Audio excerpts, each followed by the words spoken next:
நிலா வந்து காவேரி பார்க்க வராங்க. அங்க வந்து அவங்க அம்மா என்ன பண்றாங்க, வெண்லா கிட்ட இந்த மாரி எங்களுக்கும் அந்த பையனுக்கும் எந்த சம்மந்தமும் இல்ல. என் பொண்ணுக்கும் அந்த பையனுக்கும் சம்மந்தம் கிடையாது. அதனால இங்கேருந்து போ அப்படின்ற மாரிலாம் விரட்டி அனுப்புறாங்க.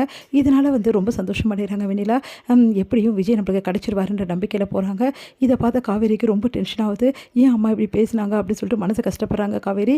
இங்க வந்து என்ன பண்றாங்க, வெண்லா வந்து ரொம்ப சந்தோஷமா இருக்கிறத பார்த்துட்டு என்னம்மா ஆச்சு அப்படின்னு விஜய் கண்டிப்பா எனக்கு கிடைச்சிடுவாரு. காவேரி ஒதுங்கிட்டா அதனால எந்த பிரச்சனையும் கிடையாது. விஜய் என்ன கல்யாணம் பண்ணி தான் ஆவணும் அப்படின்னு சொல்லிட்டு அவங்க மாமா கிட்ட எல்லார்கிட்டயும் சொல்றாங்க. இத பார்த்து வந்து ரொம்ப சந்தோஷப்படுற பசுபதி வந்து ஒரு திட்டம் போடுறாரு. விஜய் பழி வாங்கணும்னா இதுதான் நல்ல சான்ஸு.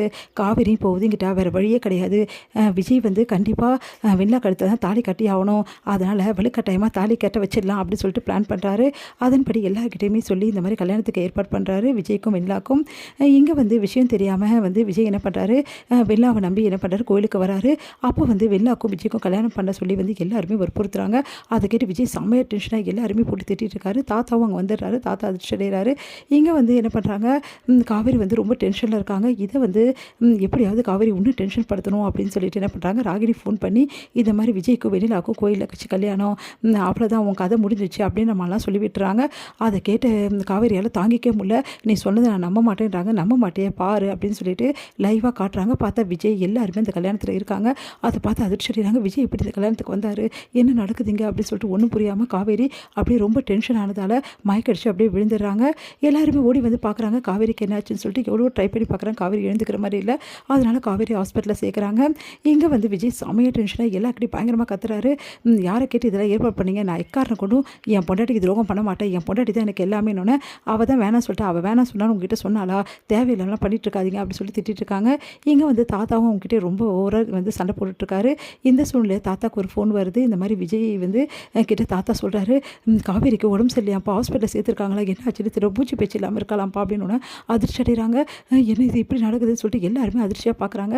உடனே வந்து விஜயை பயங்கரமாக மிரட்டுறாங்க. வெண்ணிலா, நீ இங்கேருந்து போன விஜய் அடுத்த நொடி நான் உயிரோடு இருக்க மாட்டேன், நீ எடுத்துகிட்டு போ, எனக்கு தேவையில்லை, முதல்ல என் பொண்டாட்டி தான் எனக்கு முக்கியம். விஜய் ஓடி போகிறாரு. இங்கே பாருமா, இந்த மாதிரிலாம் பண்ணுறது ரொம்ப பெரிய தப்பு. உங்கள் மருமகளுக்கு கொஞ்சமாவது புத்தி சொல்லுங்கள். பார்த்தீங்கல்ல, அவன் பொண்டாட்டி மேலே எவ்வளோ உயிரை வச்சிருக்கான்னு, எப்படி ஓடுறான் பார்த்தீங்களா, எல்லாரும் இதே அது கொஞ்சம் புரிஞ்சுக்குங்க அப்படின்னு சொல்லிட்டு தாத்தா சொல்கிறாரு.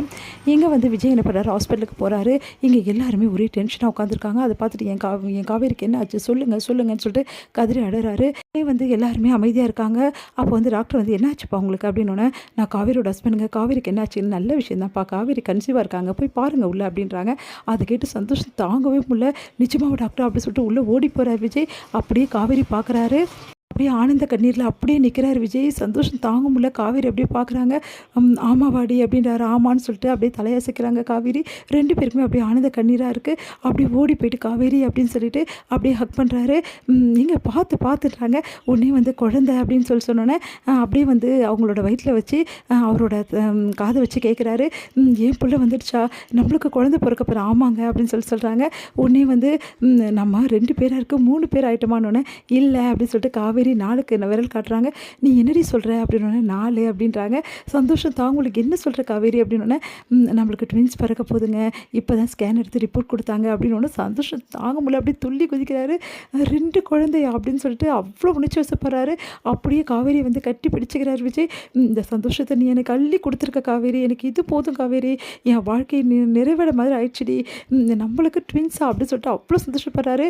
அப்படியே வந்து ஹக் பண்ணிவிட்டு அப்படியே வந்து குழந்தைய வந்து முத்தம் கொடுக்குறாரு. காவேரியும் வாரி அணைச்சிக்கிறாங்க விஜயை.